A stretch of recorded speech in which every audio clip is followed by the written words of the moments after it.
Hello guys, hope you all are guys doing well. Again, welcome to our channel Accounting Hub by CPA Palak. So it's day 7 of mission 30 days.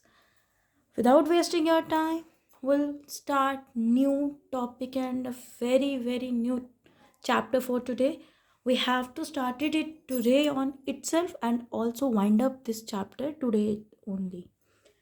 चलो goodwill क्या होती है anybody have any idea about goodwill reputation कहते हैं so guys goodwill बच्चे basically होती है आपकी reputation of a firm goodwill is a kind of reputation image किसी फर्म की रेपुटेशन कैसी है गुडविल कैसी है और उस फर्म ने क्या इमेज बनाई है अपनी इन कॉम्पिटिटिव मार्केट फॉर एग्जाम्पल हम किसी पर्टिकुलर शॉपिंग मॉल में या पर्टिकुलर स्पेसिफिक शॉप पे जाते हैं ठीक है हम सब ने एक शॉप रखी होती है या 2-3 सिलेक्टिव शॉप्स रखी होती है इधर से नहीं तो उधर से ऑल्टरनेटिव्स रखे होते हैं कि हमें यहाँ से चीज़ मिली हम वहाँ चले जाएंगे क्यों क्यों हमने इतनी सारी शॉप्स में वही 3-4 सिलेक्टिव शॉप्स रखी हैं क्योंकि अब आपको पता है जैसे सपोज आप मदर के साथ जा रहे हो कोई सूट्स परचेज करने अब मदर ने दो या 3 शॉप्स अपनी वो रखी होंगी पेट स्पेसिफाइड कि यहाँ जाऊँगी वहाँ जाऊँगी वहाँ जाऊँगी और कहीं नहीं जाऊँगी क्यों क्यों पूरी सिटी छोड़ के वही शॉप्स उन्होंने सेलेक्ट करके रखे हैं बिकॉज कहीं ना कहीं उन शॉप्स की उन फर्म्स की उन एंटरप्राइजेस की गुडविल अच्छे से मेंटेन है इन कम्पिटिटिव मार्केट अब गुडविल बच्चा होती क्या है in accountancy language it is a kind of reputation of the firm goodwill आपकी रहती है बेटा रेपुटेशन और अकाउंटेंसी की लैंग्वेज में भी रेपुटेशन ही रहती है किसी बिजनेस फर्म की पर्टिकुलर ऑर्गेनाइजेशन की गुडविल कैसी है अब इसको हम अपनी प्रैक्टिकल नॉलेज में ले आए तो प्रैक्टिकली इसको हम कैसे कैलकुलेट करते हैं देखो गुडविल आपको पता होना चाहिए कौन सा एसेट है बच्चे it is a kind of intangible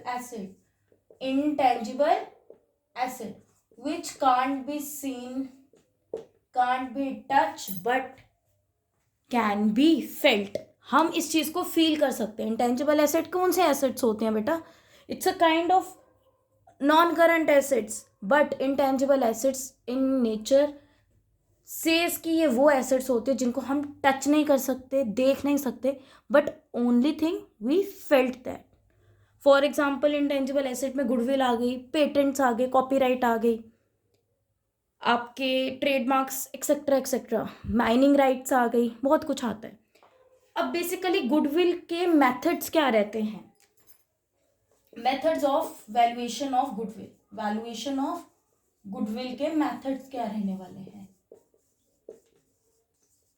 बेटा पहला होता है आपके पास average profit method average profit another one is super profit method देखो बच्चे तो हमारे पास कैलकुलेट करने के गुडविल को मैंने आपको जैसे बताया average profit super profit another one is weighted average profit method and at last capitalisation method अब कैपिटलाइजेशन मेथड के अंदर फर्दर 2 मेथड्स आते हैं that will be capitalisation method of average profit capitalisation method of super profit अब these are some of the abbreviation which you all have to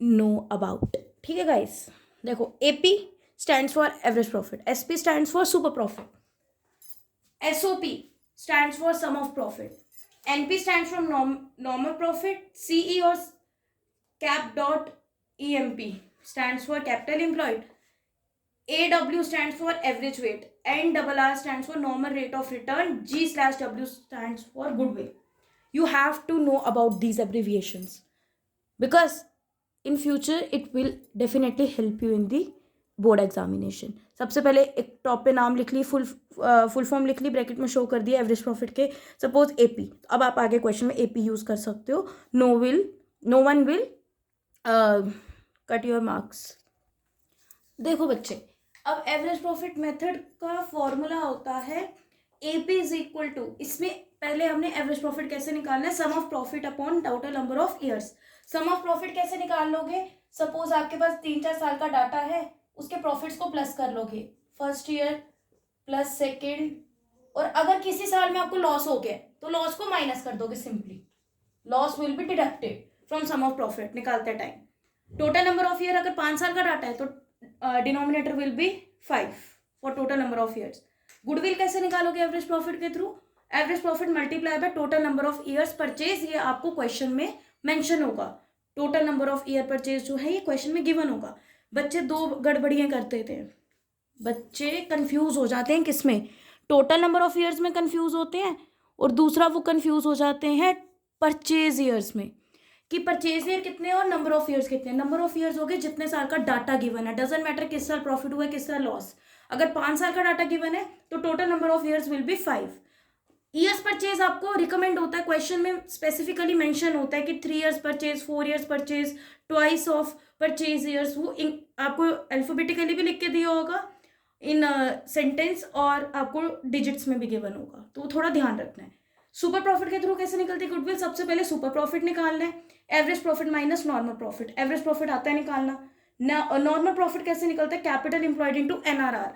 बेटा NRR होता है normal rate of return, मैंने अभी आपको बताई उसकी फुल फॉर्म, और एनआरआर हमेशा गिवन होता है क्वेश्चन में, ये होता है आपको एट द रेट परसेंटेज में रेट गिवन होता है, 10%, 12%, 5%, 6%, डिपेंड्स ऑन द क्वेश्चन।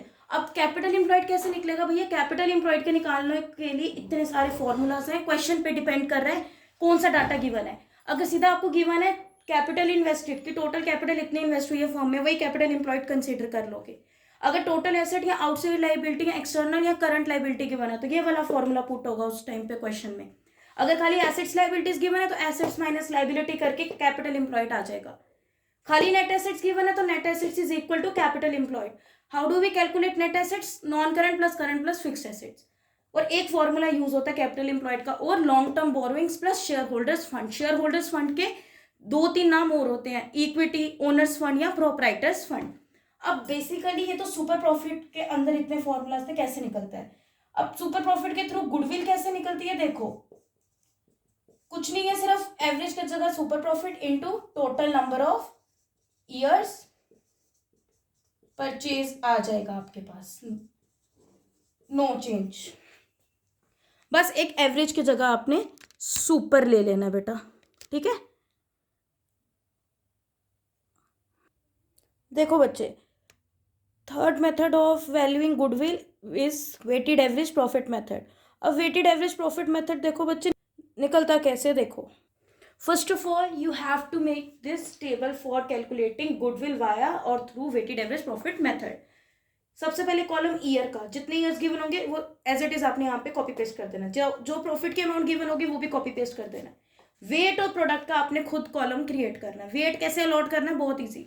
अगर आपको 10 साल का डाटा है, 6 साल का, जितने भी साल का, आपने क्या करना है 1 2 3 4 वही सीरीज चलानी है। अगर 2001 2 2003 2004 2005 तक डाटा है, 2001 से लेके 2005 का डाटा है, तो वेट्स भी अकॉर्डिंग टू स्टार्ट करोगे 2001 से लेके एंड करोगे 2005 पे। 1 2 3 4 5 एज इट इज सीरीज में चलता है सीक्वेंस आपका। वेट भी ऐसे ही अलॉट होते हैं, जैसे आप सीरियल नंबर लिखते हो ना, वैसे ही वेट अलॉट होता है 1 2 3, जहां डाटा खत्म, यहाँ 3 पे खत्म, 3 साल का डाटा था तो 3 पे ही खत्म, ठीक है।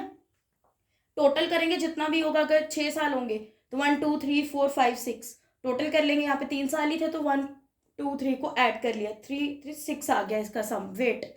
प्रोडक्ट कैसे निकालना है, प्रॉफिट की अमाउंट को मल्टीप्लाई करना वेट के साथ, प्रोडक्ट निकल जाएगा। और टोटल प्रोडक्ट निकालने के बाद एवरेज वेट कैलकुलेट होता है। एवरेज वेट कैसे कैलकुलेट होगा बेटा जी, total product upon total weight. जो यहाँ पे टोटल निकला होगा सभी प्रोडक्ट्स का डिवाइड बाय टोटल वेट, कहाँ से आएगा, ये जो आपने यहाँ पे टोटल निकाला होगा ना वेट का, वो एवरेज वेट निकल गया। गुडविल कैसे निकालोगे, through weighted average profit method के एवरेज वेट मल्टीप्लाई बाय वही total number of years purchase आपको गिवन होंगे क्वेश्चन में।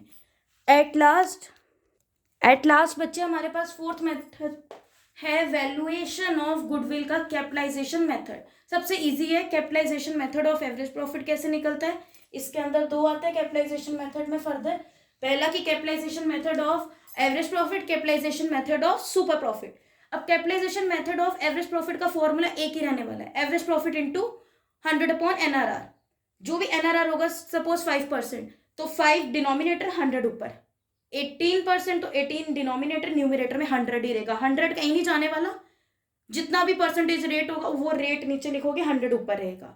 मोस्टली हम परसेंटेज को ऐसे लिखते हैं ना, सपोज 10% है 10 अपॉन 100, बट इस केस में कैपिटलाइजेशन मेथड में 100 न्यूमिनेटर रहता है और नीचे एनआरआर में रेट डिनोमिनेटर रहता है। नॉर्मल रेट ऑफ रिटर्न जितना भी होगा 10%, 2%, 8%, वो नीचे रहेगा 8, 2, 10 जितना भी परसेंट होगा, ऊपर 100 आ जाएगा। समटाइम्स कैपिटल एम्प्लॉयड वाला फॉर्मूला भी लग जाता है कि AP into 100 upon NRR minus capital employed, but ये कम यूज होने वाला है, ये ज्यादा मोस्ट रिकमेंडेड फॉर्मूला है ये ऊपर वाला, average profit into 100 upon NRR. तो गुडविल निकल जाएगी capitalisation method of average profit से। ये गुडविल निकालने का फॉर्मूला है, सिंपल एक ही फॉर्मूला है इसमें। अब इसमें एवरेज प्रॉफिट तो निकालना आता है, ये आपको मैंने सिखा दिया। और उसमें capitalisation method of super profit में एवरेज की जगह सुपर प्रॉफिट ले लोगे इंटू 100 अपॉन एनआरआर। एनआरआर समझा दिया मैंने आपको सारा कॉन्सेप्ट। जैसा हमने सुपर प्रॉफिट पीछे निकाला बच्चा, वैसे ही एपी माइनस एनपी, एनपी कैसे निकलेगा, CE into 100 upon NRR, oh sorry CE into NRR upon 100 होता है वहां पे, यहाँ पे 100 अपॉन एनआरआर। एक फुल फ्लेज क्वेश्चन करेंगे जिसमें सभी फॉर्मूलाज हो, and we will wind up today's session. State. देखो बच्चे, now you have the question says, we took a one example from our own case. One says कि year है आपके पास, डाटा गिवन है 2001 टू 2005 का। You have the profits of rupees 10,000, 15,000, 28, 30, 40। अब जो ये ब्रैकेट में अमाउंट्स दिए हैं ना डाटा में, मतलब इट मीन्स इट इंडिकेट्स कि जो ब्रैकेट वाली अमाउंट है उन ईयर्स में द फर्म अकर्ड और इनकर्ड लॉस। तो लॉस को सिंपली माइनस करोगे, प्रॉफिट को प्लस करोगे, ज्यादा झोल झंझट नहीं डालोगे।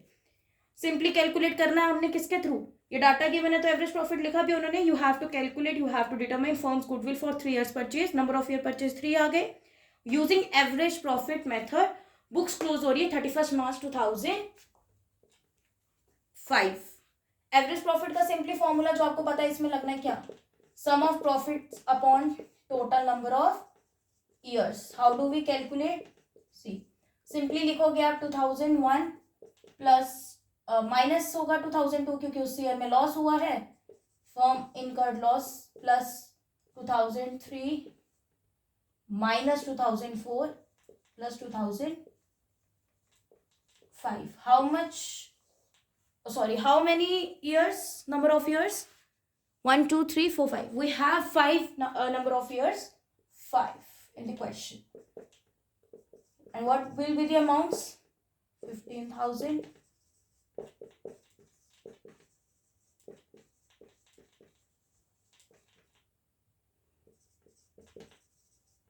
and denominator will be 5.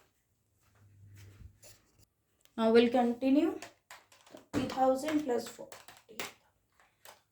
Sum of these amounts of profits or losses will be 33,000 divided by 5, and the average profit firm earned will be 6,600. What is this? This is the average profit during the year firm earned. अब goodwill कैसे निकलेगी average profit के through? Goodwill is equal to average profit multiply by total number of years purchase. Average profit कितना है भाई, 6,600। Years purchase कितने हैं, 3, 19,800 will be the goodwill of the firm.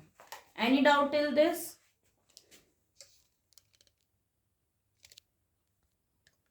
देखो बच्चे, अब now we have the question के second for super profit method. कह रहे फर्म एबीसी लिमिटेड एक फर्म थी जिसको एनुअल या एक्चुअल या एवरेज प्रॉफिट, बच्चे एवरेज प्रॉफिट के दो नाम और है, एनुअल और एक्चुअल प्रॉफिट।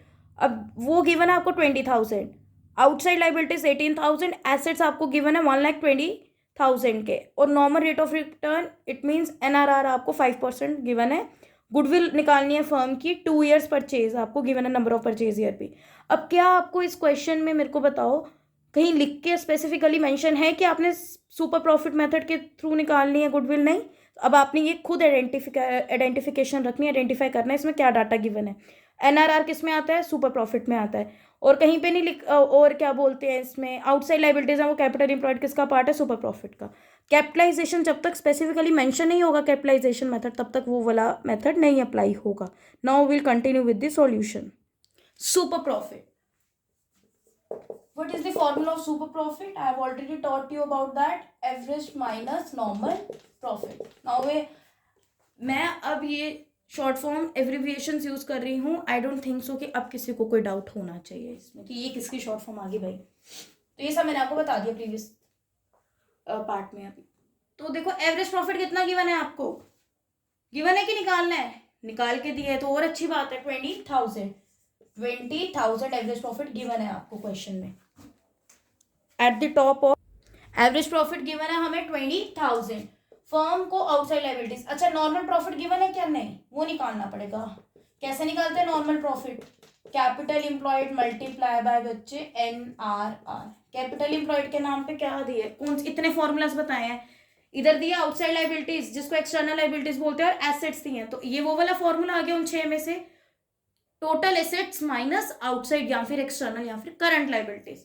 तो यहां लिखोगे भाई capital employed is equal to, इस क्वेश्चन में आपको फॉर्मूला गिवन है total assets minus outside liabilities का. ठीक है, टोटल एसेट्स कितने हैं, 1,20,000 के. लाइबिलिटीज कितनी गिवन है आपको, आउटसाइड वाली, सिर्फ आउटसाइड लाइबिलिटीज देखोगे 18,000. द आंसर विल बी, और the capital employed of the firm will be 1,02,000. ठीक है जी. अब कैपिटल एम्प्लॉयड आ गया आपके पास 1,02,000 मल्टीप्लाई बाय NRR कितना है 5%. इसको कैसे यूज करेंगे हम, 5 डिवाइडेड बाय 100 तो आएगा. सिंपली हम इसको ऐसे लेके चलेंगे 5,100. कितना आ गया बच्चा हमारे पास नॉर्मल प्रॉफिट 1,02,000 का 5% 5,100. अब हम यहाँ पे ले लेंगे 5,100. 14,900 आपके पास निकल गया सुपर प्रॉफिट. अब बच्चे सुपर प्रॉफिट के थ्रू हम कैपिटल वो कैसे निकालते हैं, गुडविल. सुपर प्रॉफिट के थ्रू गुडविल निकालने का formula will be, continue here, super profit multiply by number of years purchase. Super profit कितना आ गया 14,900 multiply by number of years purchase कितने 2. 29,800 will be the answer to this question. Goodwill कितनी आ गई firm की वाया सुपर प्रॉफिट मेथड 29,800. देखो बच्चे, now we have case 3 related to weighted average method. कह रहा है ईयर्स आपको डाटा गिवन है 1 2 3 4 5 ईयर्स का. प्रॉफिट्स गिवन है 5,000 10,000 2,000 6,000 50,000 रिस्पेक्टिवली. अभी तक तो लग रहा था कि एवरेज प्रॉफिट से निकलेगी, बट नहीं, नीचे लिखा है, मेंशन है पर्टिकुलरली कि we have to calculate goodwill of firm via weighted average profit method और weighted average method thrice years of purchase. Thrice हो गया 3. अब इन्होंने डिजिट में नहीं लिखा तो आप लोग ढूंढने का कष्ट भी नहीं करोगे. मुझे पता है कि इन्होंने दिए नहीं number of year purchase, question छोड़ दो ना. इन्होंने लिख के दिया बच्चे, ओ सॉरी, उसको इग्नोर करना, मैंने मेथड 2 बार लिख दिया. अब हम इसके सॉल्यूशन करेंगे. देखो गाइस, देखो बच्चे, तो सबसे पहले हमने डाटा बना लेना है ईयर, प्रॉफिट्स, वेट और प्रोडक्ट. ईयर जैसे थे वैसे के वैसे कॉपी पेस्ट किया, प्रॉफिट वैसे का वैसा कॉपी पेस्ट किया, वेट मैंने बताया कैसे अलॉट करना है सीरियल वाइज सीक्वेंस में 1 2 3 4 5 ऐसा डाटा निकाल दिया, दे दिया. वेट अलॉट कर दिया जितने साल का डाटा है ऐसे सीक्वेंस में 1 से लेके. प्रोडक्ट होता है profits multiply by weight. Product कैसे निकलता है, profits sigma profit multiply by weight करके. सबमिशन ऐसे लिखते हैं हम, लिख लो आप यहाँ पे, product is equal to submission profits multiply by submission weight. ठीक है बच्चे. अब हमने निकालना क्या इसमें बेसिकली गुडविल. तो सबसे पहले गुडविल निकालने के लिए एवरेज वेट निकालना पड़ेगा. एवरेज वेट का फॉर्मूला क्या रहता है, total product divided by total weight. वो भी आपने निकाल लिया. टोटल प्रोडक्ट कितना आया, ये submission profits into submission weight करके 3,05,000. Total weight will be 15. कितना आ गया बेटा 15. And the average weight for this question will be 20,333.3 approx. So we will write it down as a 20,333. ठीक है. अब हमने गुडविल निकाल लेनी, सिंपली कैलकुलेट कर लेनी। Goodwill is equal to average weight multiply by number of years और total number of years purchase. Average weight will be 20,333 multiply by number of year purchase how much, thrice मतलब 3।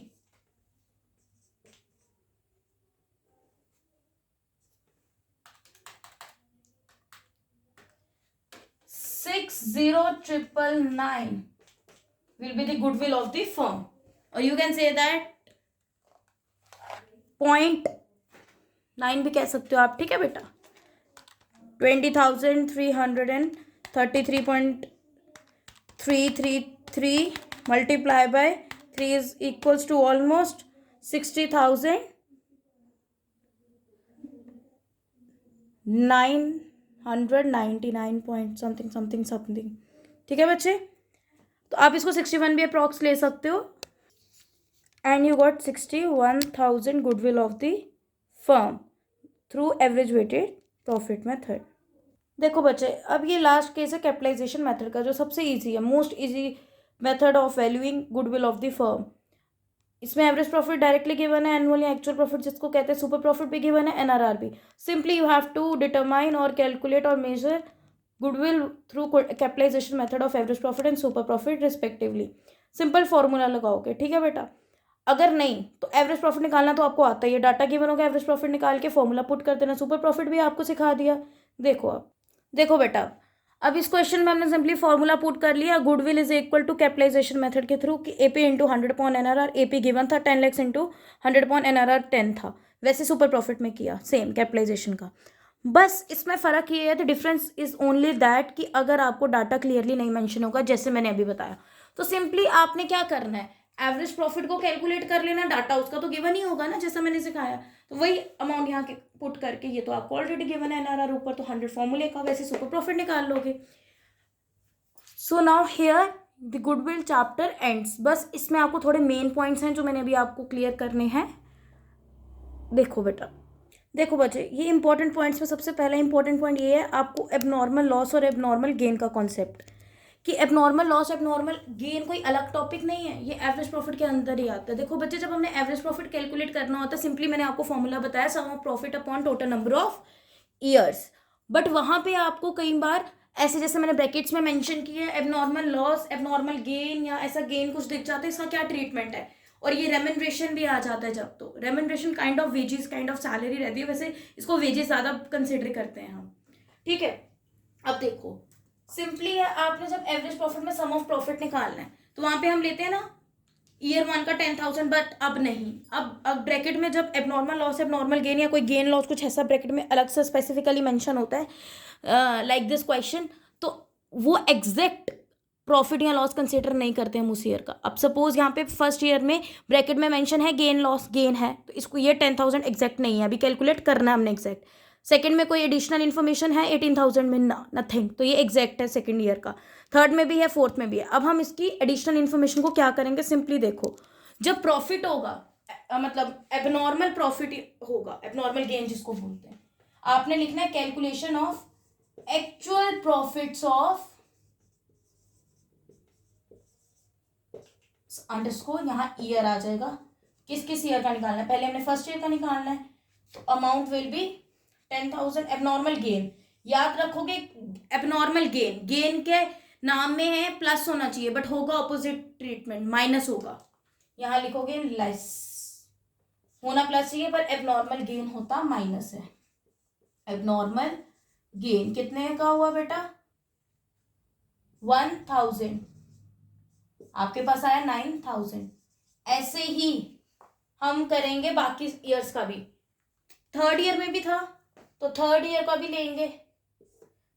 कितना third year में, 16,000, sorry